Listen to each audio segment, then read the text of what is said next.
Si pour Tebboune le retour à la normale avec la France est inéluctable, avec le Maroc c'est une histoire censurée.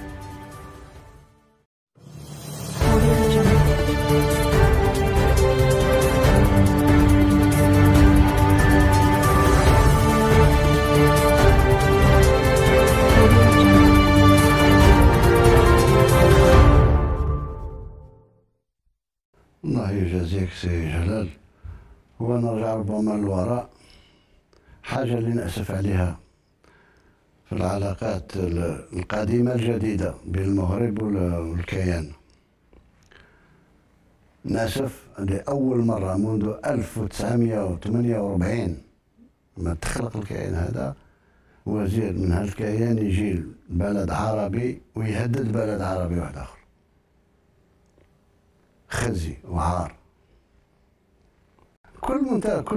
كل حتى مع جيبوتي انتبه بقلق. هذا من طبع هذا، يعني الانسان يتقلق لما حنا الفريق الوطني له الدعم، راهم يحاولوا يحطموه، يحاولوا يمسوا المعنويات تاع السيب الماضي، ومش غير هنا داخليا، في بعض العناصر داخليه ولكن جايه ما هاك لي سيت نتاعهم كاع مسخرينهم يعني خلق مشاكل للجزائر بالشيء اللي قدرت عليه.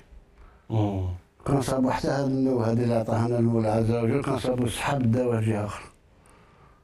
ولكن خليهم اللي يتمنى، خليهم يتمنوا. الفريق مليح، الفريق إن شاء الله يتأهل.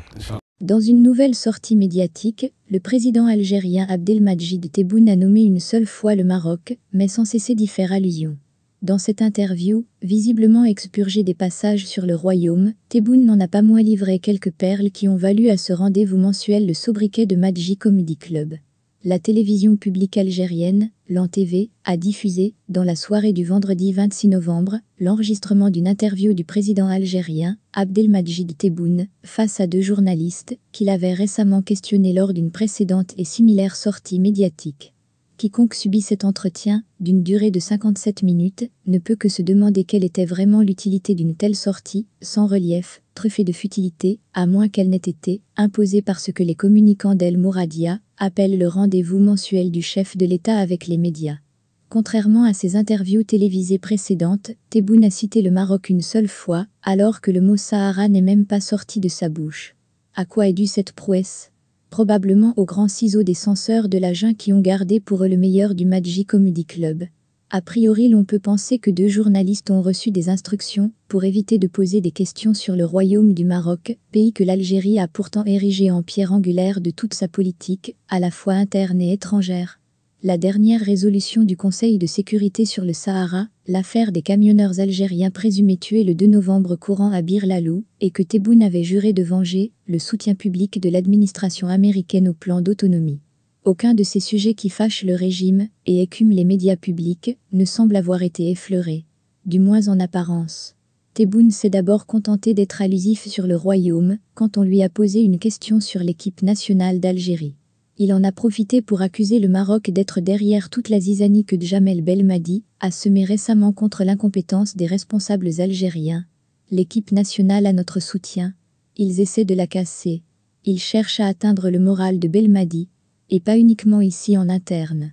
Il y a quelques éléments internes, mais tout vient de là-bas montrant la direction du Maroc. Leurs sites sont mobilisés pour créer des problèmes à l'Algérie par tous les moyens, a dit le président algérien. Pour rappel, Belmadi n'a cessé au cours des matchs de l'Algérie en éliminatoire du Mondial 2022 de narguer les Chibani qui dirigent le pays en leur refusant d'instrumentaliser ces poulains au service de leur propagande et en critiquant vertement leur gestion catastrophique des infrastructures footballistiques du pays, dont il qualifie les pelouses de champs de patates. Décidément, ce tubercule est le tube de l'année en Algérie. Belmadi a également refusé à 2 reprises de donner suite à des journalistes de la télévision d'État, l'ANTV. Il a même empêché une équipe de ce porte-voix du régime de l'accompagner lors du match joué par les Fennecs à Marrakech, où ils ont été reçus par les étalons du Burkina Faso. La 2e fois, il a tout simplement refusé de se laisser filmer par l'ANTV, en qualifiant ces journalistes de hagarines, oppresseurs. Il faut attendre la fin de l'interview, annoncée par la dernière question, pour voir Tebboune se livrer à de curieuses et interminables prolongations, devant des journalistes médusés et muets. Dans ce qui s'apparente à un monologue faisant feu de tout bois, Tebboune a cité pour la première fois nommément le Maroc. C'est du moins ce que laisse supposer la diffusion de l'interview qui a subi d'innombrables montages. Mais visiblement, les communicants de Tebboune ont encore une fois donné un aperçu de leur amateurisme.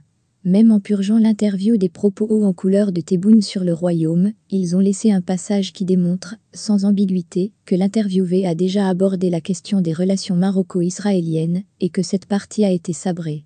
Je vais peut-être revenir en arrière, affirme, en effet, Tebboune, avant d'enchaîner. Ce qui est triste dans les anciennes nouvelles relations entre le Maroc et Israël, c'est que pour la première fois depuis 1948, un ministre de l'entité sioniste menace un pays arabe à partir d'un autre pays arabe.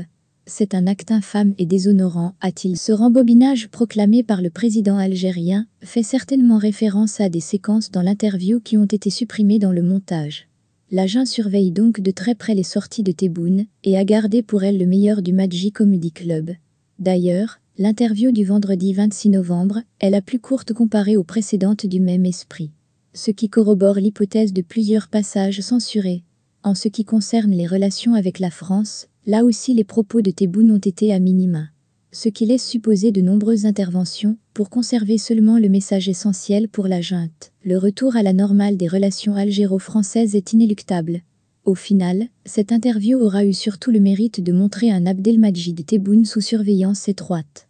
Les innombrables coupures dans ses propos montrent que la junte quadrille désormais les déclarations du président Lige sur les relations internationales. Il y a 2 semaines, un homme appartenant au clan Toufik Nezzar a été nommé conseiller à la sécurité du président algérien, Abdelmadjid Tebboune. La main de Shafik Mesbah a pesé lourdement sur l'interview de Tebboune.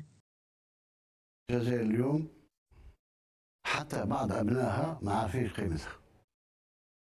لما تكلم مع مسؤولين على مستوى دولي في لقاءات دولية تقول له عدنا وعدنا وعدنا، يقول لك شيء غريب، احنا عمرنا ما سمعنا بها. شبكة الطرق نتاعنا ولا واحد عنده. 75 سد مبنية في هذه البلاد وفيها اللي ما زالت سدود أخرى في البناء، ما كانش اللي عارف، ما كانش اللي عارف اللي عندك 12 مليون تلميذ قارية كالية شاربة على حساب الدولة، على حساب الميزانية. واحد ما عارف اللي عندك 100 جامعة ومركز جامعي و12 مدرسة عليا ما سمعيش بها، هما يسمعوا غير بالجزائر اللي علاه قبضتوا فلان وطلقتوا فلان ودرتوا فلان. هذا هو. قارن الجزائر بالمحيط نتاعها ما تشبهش المحيط نتاعها.